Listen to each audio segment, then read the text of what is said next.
En el nombre del Padre, y del Hijo, y del Espíritu Santo. Amén. San Pablo y la ley. La doctrina de San Pablo sobre la ley es compleja y solo introduciendo una serie de matizaciones se puede comprender adecuadamente en su conjunto. Podríamos resumir la doctrina del apóstol del modo siguiente. Primer punto, para entender a San Pablo es preciso caer en la cuenta de que toda su doctrina se dirige contra la actitud farisaica, que pretende que el hombre se justifica a sí mismo por sus propios méritos e independientemente de la gracia de Dios. Creen que el hombre tiene una capacidad absoluta para cumplir la ley. San Pablo en la carta a los romanos pinta el panorama de pecado que reina tanto en el mundo judío como en el pagano. En un caso los judíos han tenido la ley mosaica, en el otro los paganos la ley de la conciencia, pero todos han terminado en el pecado. Romanos 3:10. El hombre con sus propias fuerzas no puede cumplir todas las exigencias de la ley, incluso la ley natural, y quitar siempre el pecado. San Pablo habla de la ley mosaica que encuentra su expresión concreta en el precepto y de la que cita el precepto de no codiciarás, Éxodo 27. Pero lo hace en cuanto que realiza el concepto de ley, no en cuanto mosaica. Se refiere San Pablo a la obligación moral.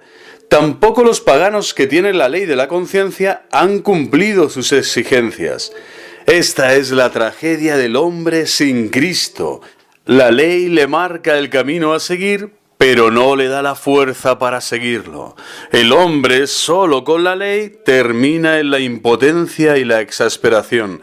Ello en virtud de que existe en el corazón del hombre una ley de pecado, hamartía, que lo esclaviza y lo conduce a cometer pecados personales.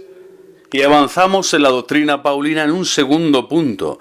En este contexto, la ley que es buena de suyo, Romanos 7:13, ha contribuido a empeorar la situación, en cuanto que ha sido una aliada del pecado, pues no solo no procura la fuerza para evitarlo, sino que lo convierte en una transgresión formal. Con ella el pecado se manifiesta en toda su responsabilidad y gravedad. En este sentido es como hay que entender lo que dice San Pablo cuando afirma que el pecado, en el tiempo que va de Adán a Moisés, no se imputaba. Romanos 5:13. El pecado es siempre pecado, sin duda, pero cuando no había ley no era una transgresión formal y sancionable, como lo fue el pecado de Adán. La ley, por lo tanto, agrava la situación. Un tercer punto es que la ley es el pedagogo hasta Cristo, no solo en el sentido de que mientras no vino la justicia por la fe, estábamos encerrados bajo la vigilancia de la ley, Gálatas 2:21-24, sino también en el sentido de que al conducirme a la impotencia me hace sentir la necesidad de Cristo, Romanos 7:24. Si se nos hubiese otorgado una ley capaz de vivificar, la justicia vendría realmente de la ley, pero la ley nos ha hecho conscientes de nuestra impotencia. Por eso la ley es el pedagogo hasta Cristo, no solo en el sentido de que mientras no vino la justicia por la fe estábamos encerrados bajo la vigilancia de la ley. En cuarto punto, y siempre progresando en esta doctrina paulina maravillosa inspirada por Dios, nos dice que el hombre solo puede alcanzar la justificación por el don de Cristo. Solo en Cristo encuentra el hombre la fuerza y la capacidad de dominar totalmente el pecado. Y si la salvación viene de Cristo, la actitud del hombre no puede ser otra que la de la fe, en cuanto a acogida de la misma salvación, y no la confianza en las obras humanas, que para San Pablo no son otra cosa que el intento de autojustificación. Por eso Pablo habla de la justicia por la fe. Romanos 1:17, Romanos 3:32, Filipenses 3:9.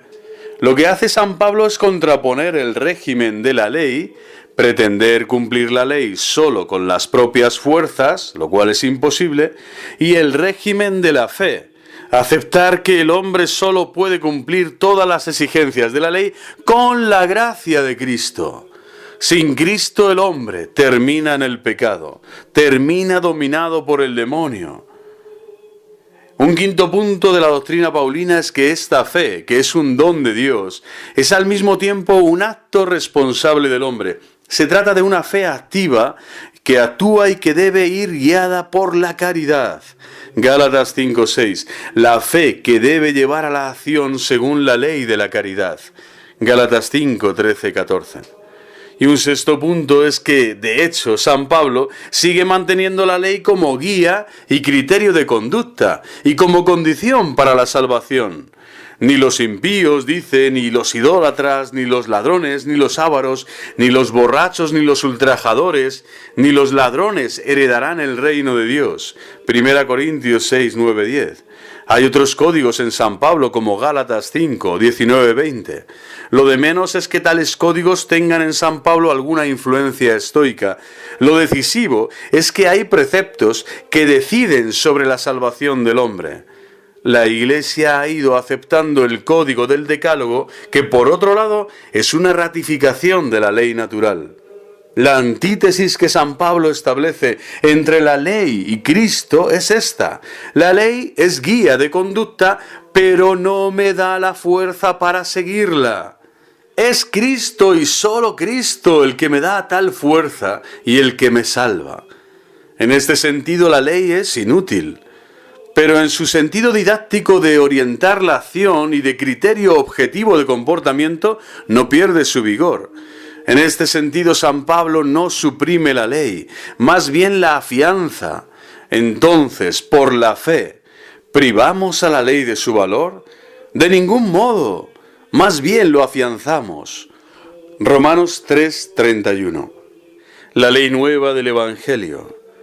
Vista ya la actitud de Cristo y de San Pablo frente a la ley y la moral, podemos sintetizar ya lo que la tradición cristiana ha entendido por ley nueva. Dice el Nuevo Catecismo: la ley nueva es la gracia del Espíritu Santo, dado a los fieles mediante la fe en Cristo. Actúa por la caridad, utiliza el sermón del Señor para enseñarlos lo que hay que hacer y los sacramentos para comunicarnos la gracia de realizarlo. Esta ley engloba la ley natural, pero la purifica y supera, porque obra ya por la fe, la esperanza y la caridad.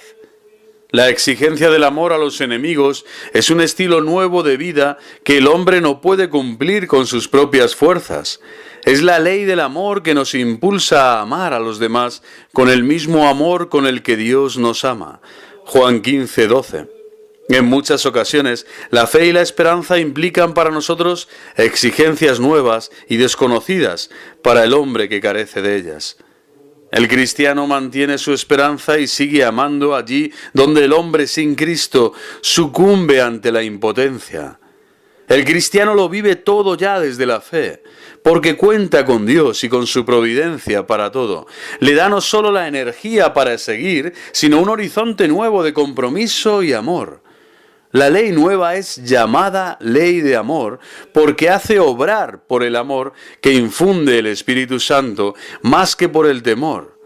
Ley de gracia, porque confiere la fuerza de la gracia para obrar mediante la fe y los sacramentos.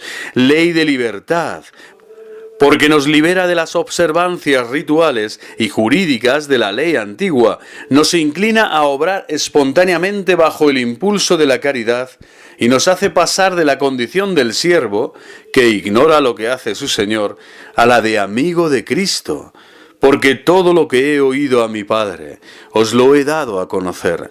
Juan 15, 15. O también a la condición de hijo heredero. La tendencia del hombre hacia la felicidad, la moral ciertamente, no se puede desentender del problema de la felicidad del hombre, en el sentido de que éste va buscando siempre un tipo de felicidad que tiene la característica de lo infinito, en cuanto que hace la experiencia de que los logros de este mundo no le satisfacen nunca plenamente. Por ello el hombre va buscando, muchas veces sin saberlo, a Dios en sí mismo, disfrutado en la visión beatífica, aun cuando la consecución de este fin sea estrictamente sobrenatural y sólo como don lo pueda recibir. Ha sido Cristo el que de hecho ha colmado gratuitamente este deseo del hombre, conduciéndonos por su vida de gracia a la visión beatífica. Desde este momento tiene el hombre en su obrar abierta la puerta a la felicidad definitiva. Cristo es la felicidad definitiva del hombre. Desde entonces el hombre se encamina de hecho o al disfrute total de Dios como fin último y definitivo, o a la perdición de sí mismo. No hay otra alternativa. Diría yo, o te enamoras de Dios o pereces, o te enamoras del amor de los amores, o pereces en tu amor propio, en tu ego, en tu ignominia al final, en tu traición al amor que te ha creado, redimido y santificado. Por eso pidamos al Espíritu Santo de Dios, que es su amor pleno, el amor, la tercera persona de la Santísima Trinidad, que conoce a Dios, que nos revela a Dios, que nos enseña cómo es Dios, que nos ayuda y enseña a orar a Dios, enamorarnos cada vez más de Él. Pero, ¿cuándo el hombre se orienta en su obrar a la felicidad de Dios como fin último? Cuando de hecho, con ayuda de la gracia, realiza el bien del hombre. Es realizando el bien del hombre expuesto en las exigencias de los mandamientos, desde la fuerza y la vida de la gracia, como el hombre se orienta de hecho a Dios como fin último y como plena felicidad. Por las bienaventuranzas y el seguimiento de Cristo. La realización de la felicidad la consigue el hombre por la práctica de las bienaventuranzas, las cuales no constituyen un código que hay que cumplir so pena de incurrir en pecado, sino que surgen de una actitud interna que brota de la condición de hijos y por la que se tiende a la perfección. Es pues un comportamiento que tiene su fuente en la condición filial del cristiano, y que encuentra en ella la motivación principal. Somos hijos de Dios, hijos en el Hijo, bautizados en Cristo. La vida de Cristo está en nosotros. Vivo yo, pero no soy yo, es Cristo quien vive en mí. Por eso, con las bienaventuranzas, el hombre obra ya a lo divino, superando, no anulando nunca la lógica de la ley natural. Es la moral que ofrece no solo la ley que cumplir, sino el principio mismo que da la capacidad para obrar a lo divino. Las bienaventuranzas son el estilo del reino, la nueva moralidad, la definitiva, la que está anclada, erigida en el corazón sagrado del divino Salvador y Redentor Jesucristo, nuestro Rey y Señor. Así el decálogo se vive en el marco de la alianza. Es antes la amistad con Dios que el afán de cumplimiento, pues este es más bien consecuencia de la amistad con Dios. El obrar en el cristianismo es consecuencia del amor a Dios.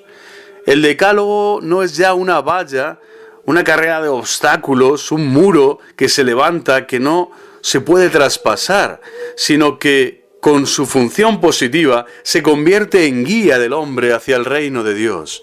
Es el don del amor divino que hay que observar desde el amor. Seguir el camino de las bienaventuranzas es seguir el camino vivido por Cristo. Es más, es seguir a Cristo en persona como ideal de vida. Por ello la moral cristiana no puede menos de situar a Cristo en el centro de toda su orientación. El cristianismo es Cristo. El cristianismo es Cristo. Y desde el amor a Él, el cristiano cumple los mandamientos. Nadie como San Pablo puede hacernos conscientes de que el cristianismo ya no es un mero código de leyes que hay que cumplir con las propias fuerzas, sino un seguimiento personal de Cristo que por la fe y la gracia nos hace capaces de cumplir el decálogo en toda su integridad. Dicho de otra forma, en el cristianismo no queda eliminado el decálogo, pero el decálogo se vive desde Cristo, desde la alianza con Él. Lo primero es Cristo y lo demás consecuencia, imprescindible, pero consecuencia. El decálogo vivido desde el amor. Por ello la ley nueva es el perfeccionamiento del decálogo desde el amor. El decálogo es la expresión de las exigencias fundamentales y mínimas del amor a Dios y al prójimo. Pero la vida cristiana, hecha posible desde la gracia, nos conduce a la perfección por el amor. El amor tiene exigencias que van más allá del decálogo y que no se pueden reducir a él. tanto que el cristiano tiene la exigencia de amar a los enemigos, algo que no puede conseguir en la mayoría de los casos con sus propias fuerzas y que tiene que pedir como don. El amor a Dios tampoco es cumplir unos deberes cultuales y evitar la blasfemia, es mucho más. Es llegar a la intimidad mística con Él. La perfección del amor es así la perfección del cristiano, la nueva norma, el nuevo estilo. La perfección de la gracia. Lógicamente todo esto no es posible sin la gracia de Cristo. Lo entendió bien San Pablo cuando entendió que no podía vivir las exigencias de la ley sin la gracia de Cristo. El hombre está de hecho trastornado por el pecado original, que aunque borrado por el bautismo, deja en él una huella de desequilibrio interior, concupiscencia entendida en el sentido amplio, que afecta a lo físico y a lo espiritual. Necesita por ello la gracia para cumplir las exigencias todas de la ley natural. Puede cumplir cada uno de los preceptos por separado, pero no todos en su conjunto. Incapacidad moral, aunque no física. Pero la gracia no tiene solo esa dimensión sanante, sino que precisamente si sana al hombre haciéndole capaz de cumplir todas las exigencias morales, es por su condición elevante, te eleva, porque le da la capacidad de amar a Dios sobre todas las cosas y de anunciar su vida en Él, como bien decía Santo Tomás, la Suma Teológica, la cuestión 109, apartado 8. Por la gracia, el Espíritu Santo entronca al hombre en Cristo y de este modo le hace partícipe de su vida filial, siendo entonces amado dentro del mismo amor con el que el Padre ama a su Hijo. Una vez anclado en Dios de este modo, el hombre tiene la capacidad de ordenar su vida con toda coherencia y de cumplir las exigencias todas del Decálogo. Es porque la gracia le da la capacidad de anclar su vida en Dios, por lo que tiene la capacidad de cumplir la coherencia de una vida. ¡Viva Cristo Rey!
¡Viva Cristo Rey!